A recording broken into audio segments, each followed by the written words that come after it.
Hi, I'm Miranda Whitwell, the current CEO of Complex Chronic Illness Support. Today I'm going to talk to you about our organisation, the structure, the history, and the services we provide here at Complex Chronic Illness Support. With our support, people with complex chronic illnesses can, in time, develop an increased ability to participate in family, social, and community life, and lead a life that is fulfilling and meaningful for them. In determining our values are appropriate for the future of the organisation, we consider the use and application of the values, what drives our decision making, and how we support and deliver our services.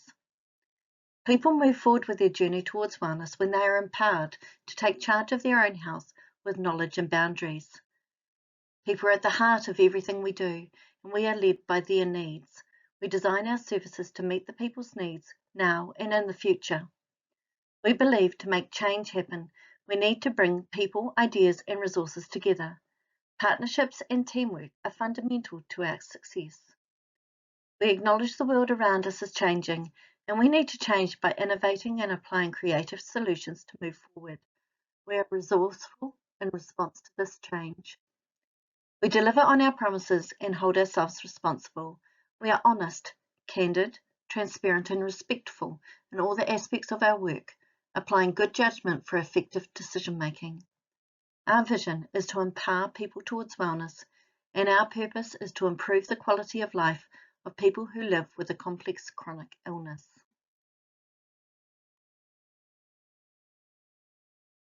CCI Support was originally ME/CFS Support Bay of Plenty.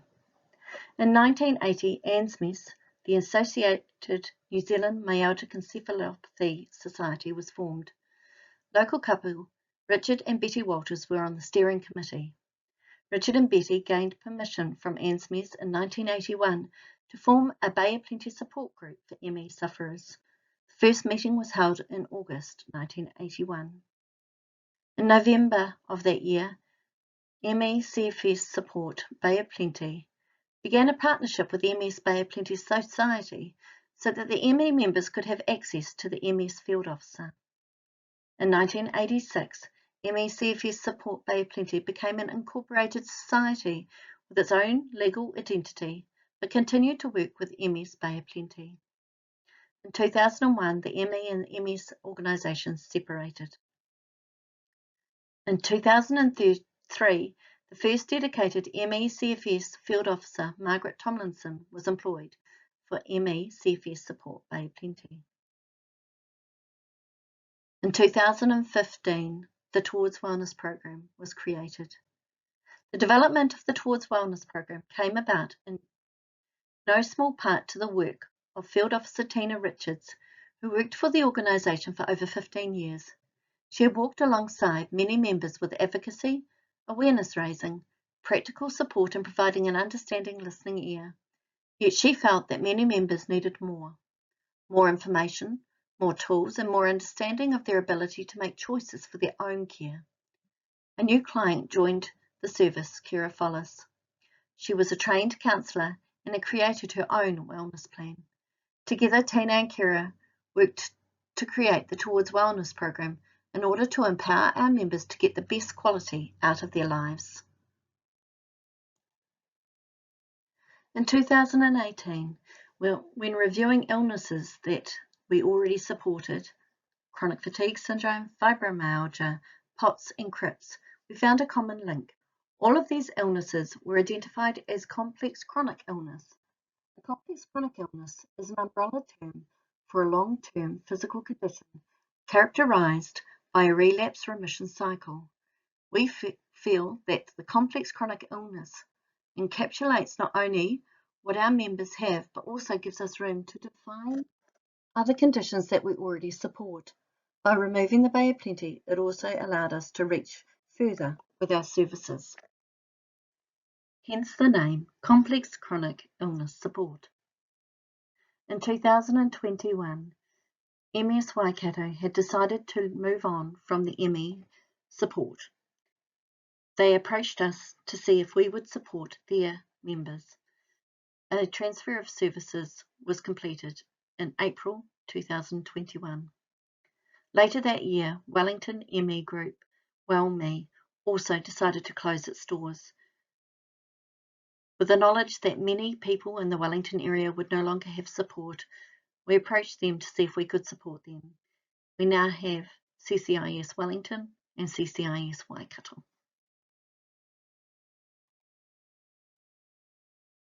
New Zealand does seem to have a very large contingent of ME CFS support services. ANZMES is one of the longest serving ones in New Zealand, and after that CCI Support. But ANZMES provides information dissemination and national advocacy. They provide GP education and many other services. ME awareness is very similar but on a much smaller scale. Then we have three other groupings. We have support services, which provide one-to-one support and client services. So we're looking at ourselves being the largest as far as terms of employed staff. Then we've got ME CFS Canterbury, ME Support Auckland, they were ME CFS Auckland, and ME ISS in Dunedin. Then we have a group of social group support. These are more the coffee group kind of things. They have local meetings, but they aren't a part of any other support service, and it's more of a coffee group support. There is the Hawke's Bay, Palmerston North, Taranaki, Whanganui, and I think there's still one in Timaru. Then we have the specialist groups. These are ones that have come about for the reason of they could be focused on long COVID, they could be focused on the carers of children, or they could be just for young people. Many of these are based on social media and don't provide the one-to-one support like the big support services do provide.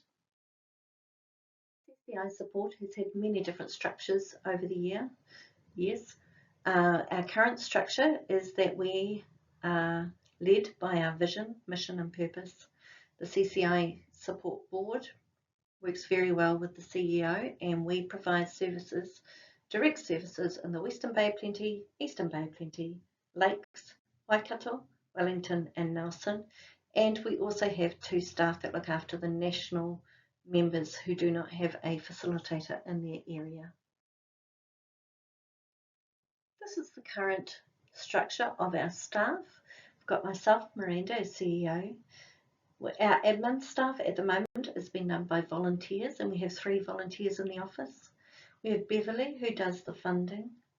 Annabelle looks after the Bay of Plenty, which is the Western Bay of Plenty, Eastern Bay of Plenty and the Lakes District. Saya looks after Waikato. Tanya does National and Nelson. Marika does National. Louisa does Wellington. And Phil provides the men's support as well as a mindfulness. We have many volunteers, including counsellors and intern students. We also have volunteers that run social groups and many other welfare checks as well. The CCI Support Board is currently in a bit of flux. We are just in the process of taking on new members. But the current board as it stands is Fiona, who has been president for some time now, a few years. She provides a lived experience with ME/CFS and is a great support.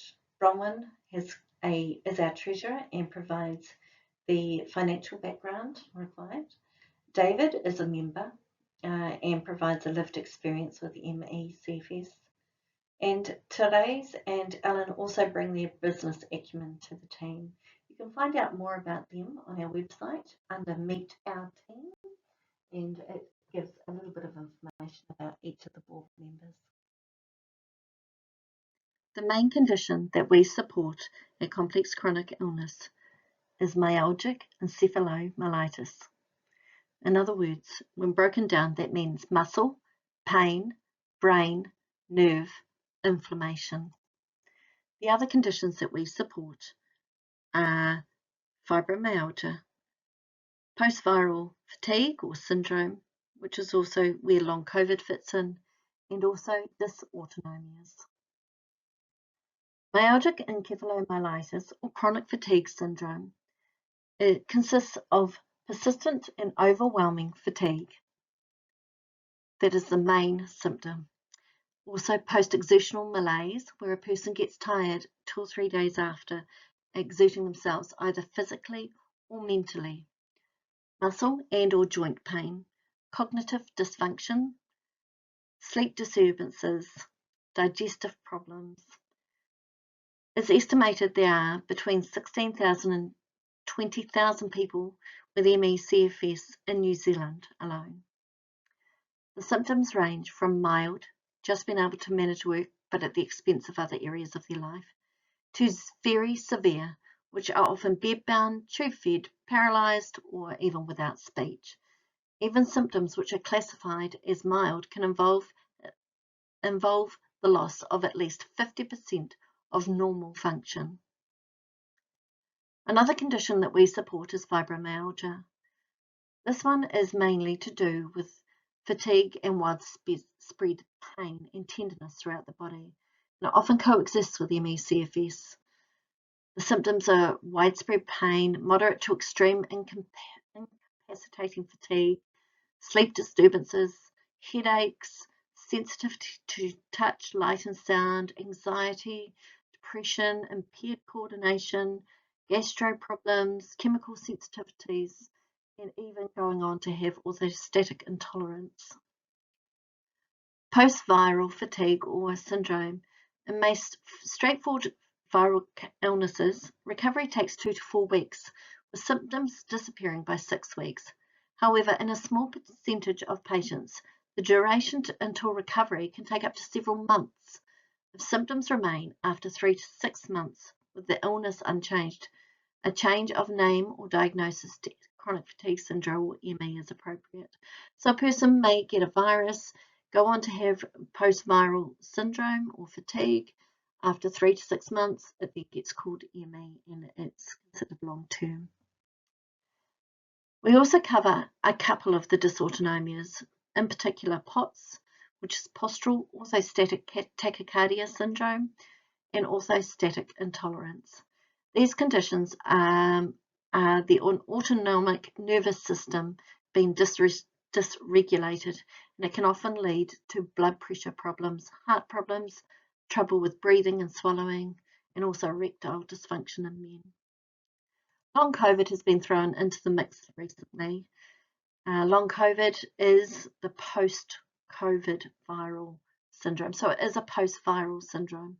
And then we are still at early stages of this, but it is one condition that we do support.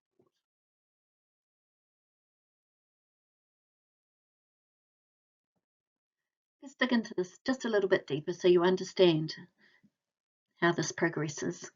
A person may get an infection or a virus, often glandular fever, severe bacterial or viral infections, Epstein-Barr, herpes, and even vaccinations. And obviously we're well aware of COVID-19.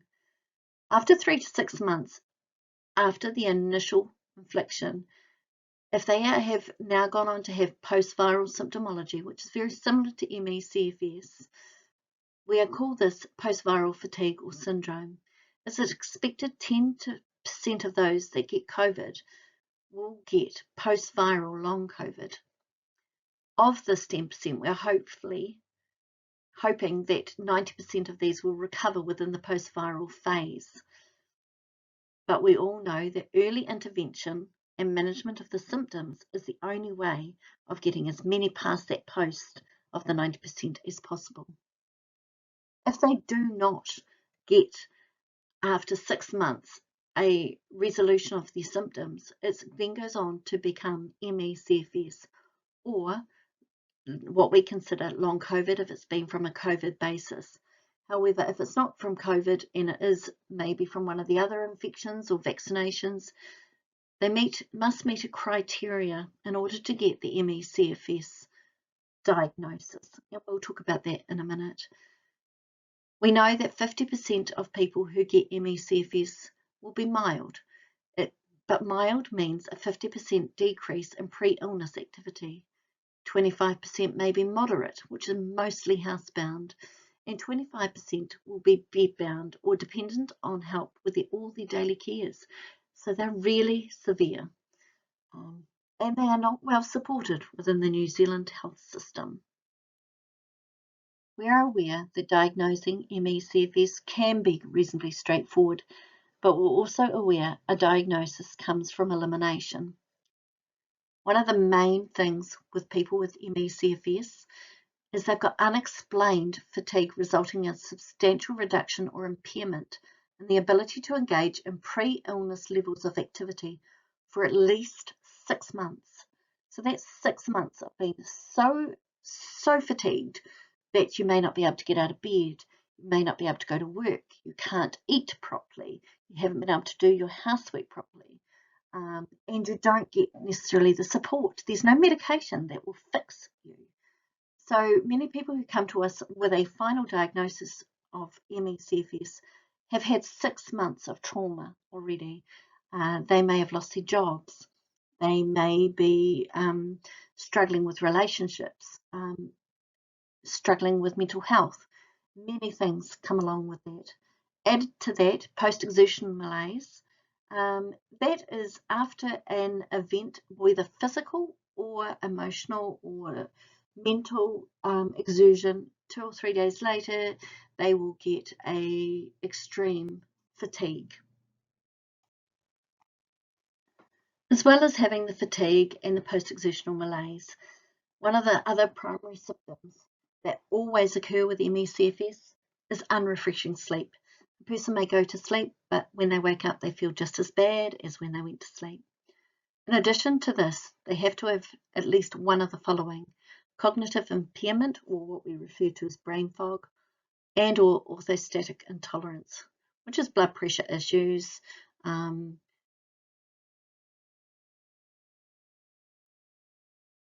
So what does this mean for our clients? They have a debilitating fatigue, a worsening of symptoms following minor physical or mental exertion, unrefreshing sleep and other sleep problems, sensitive and easily overwhelmed by sound, light and touch. They have cognitive issues, difficulty concentrating, memory issues, word recall.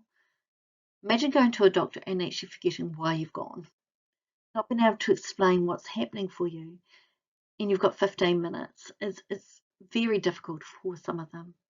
They may have sinus or nasal problems, flu-like symptoms. Some have abdominal issues, stomach pain, bloating, nausea. Some have prolonged and severe pain experienced throughout their whole body. Many feel dizzy, faint when standing for too long. As well as all of that, they have a loss of income. They may have to take a career break, loss of relationships, loss of dignity, loss of self-esteem. They may have been subjected to gaslighting within the medical system, not always. But they also have mental health issues from all of these daily struggles.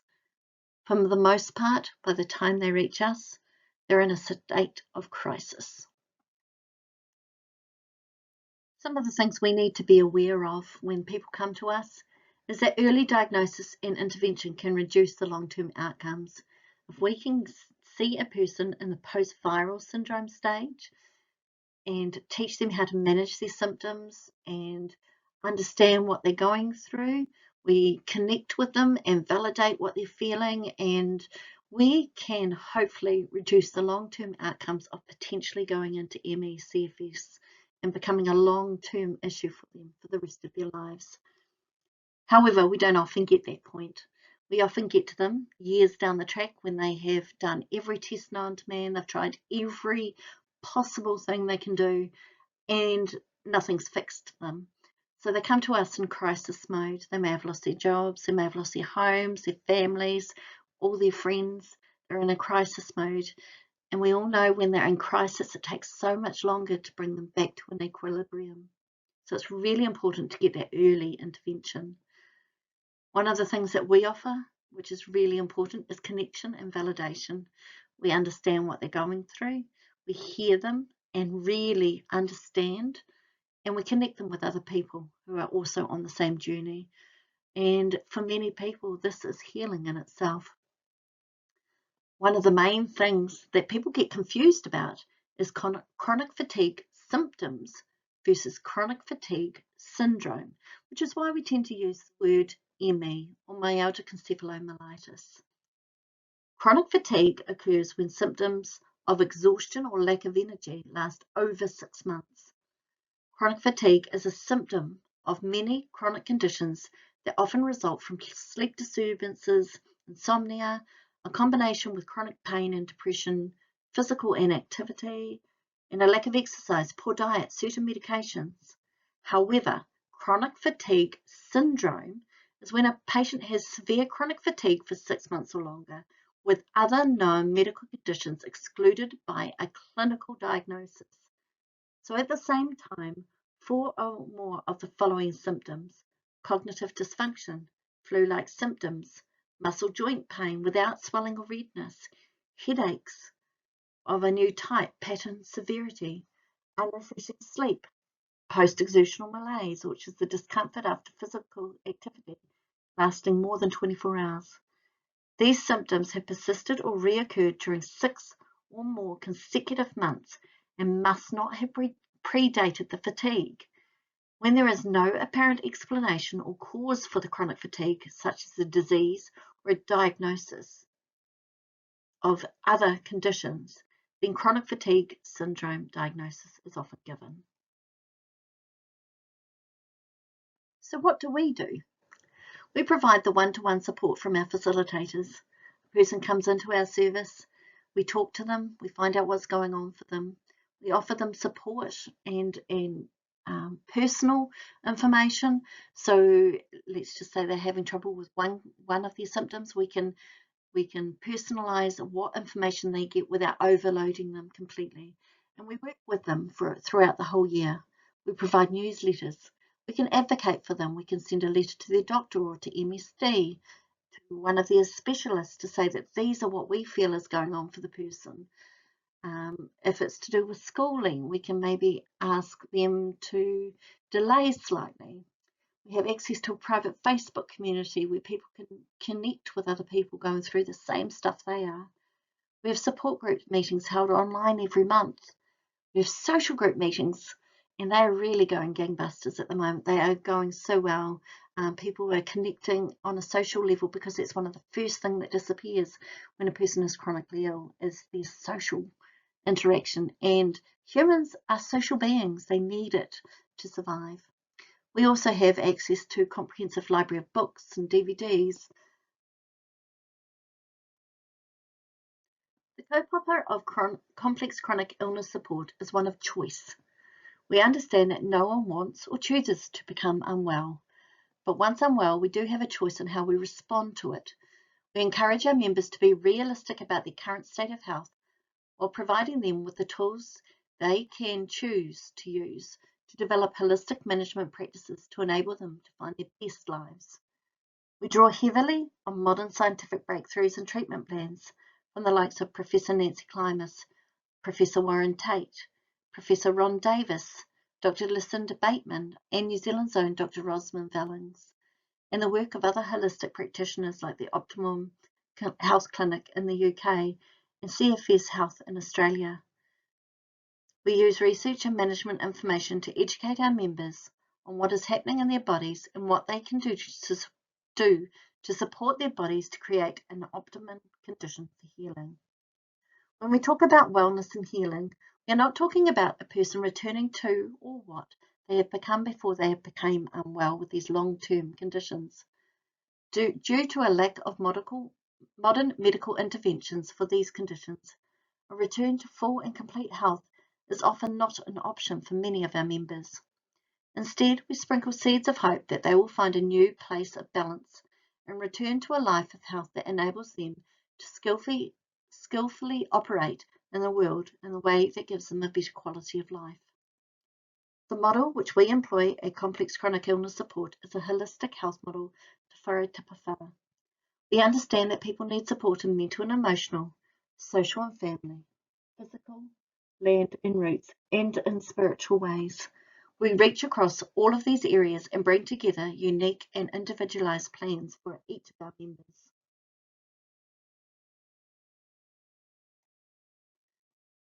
What we do is to work with our clients one-on-one to establish their needs.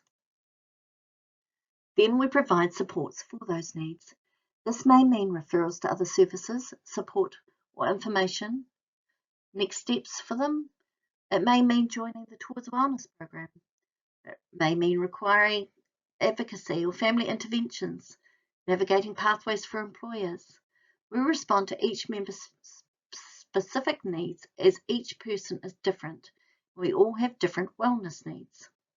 We believe the importance of connection and meeting social needs. We provide the avenue for physical groups to meet across the Bay of Plenty, Lakes, Waikato, and online nationally, as well as Wellington. We have found that it is helpful for our members to meet others who are experiencing the same physical conditions as themselves. Having these social connections is extremely important to humans, as often isolation is a major issue for people who live with these complex chronic conditions. We work one-on-one with our members to support them finding meaningful lives within the community, which they can help to increase their sense of community and reduce isolation. We work to enable the best outcomes for our members in the long term, whether that is with family, with friends, or within their community. The uniqueness of the service which we provide our members means that many of our members go on to live more fully inclusive lives within their communities. Our members often report they feel more in control of their bodies, their conditions, and feel more connected to the community. We teach simple tools such as pacing, pain management, restorative movement, mindfulness, meditation, stress reduction, nutrition, etc., to help people learn how to manage their conditions for themselves.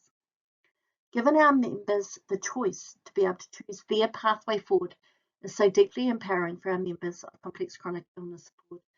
We always aim to empower and to support our members in enabling them to choose what their next steps will be on the journeys of their life with living with a complex chronic illness.